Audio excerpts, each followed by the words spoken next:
Tiger roars again and Sudhir Pasim wins back-to-back. Sadness and heartbreak continues for Pokhara Avengers. Josh Brown finally saw his power. Binod Bhandari performed anchoring.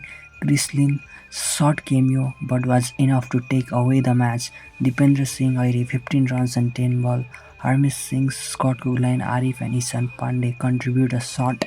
Pokhara Avengers bowler struggled in first 10 over but came back in later 10 over. 2 wickets for Akash, 3 wicket for Neesham, 2 wickets for Douthwaite but Jimmy निसमले 2 wicket लिएर गेममा फर्काएका थिए तर उनले पनि धेरै run खर्चे र आकाश सनले पनि धेरै रन खर्चेका छन्।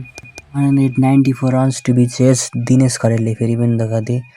एडम रोसिङटनले केही पनि गर्न सकेनन्। कुशल बुर्तेलले फेरि पनि बचाए, फेरि पनि 50 हाने। स्कुप हान्ने चक्करमा बेवकुफ भए।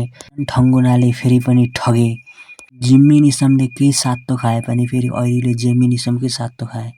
सुमित र अभिषेकले प्रेसरलाई रेस्पोन्सिबल गर्न सकेनन्। दाउदवेटले दह्रो कोसिस गरे तर गेममा उनीहरू पछि परिसकेका थिए। हरमित सिंहको बल्ले बल्ले अझै जारी छ। अरू बलरले पनि 1 विकेटले एक्सेप्ट इशान पाण्डे। दिपेन्द्र सिंह ऐरीको त्यो निसम विरुद्धको 1 विकेटको कुरा अघि नै गरिहाले। So this is how tigers roars and Pokhara avengers falls.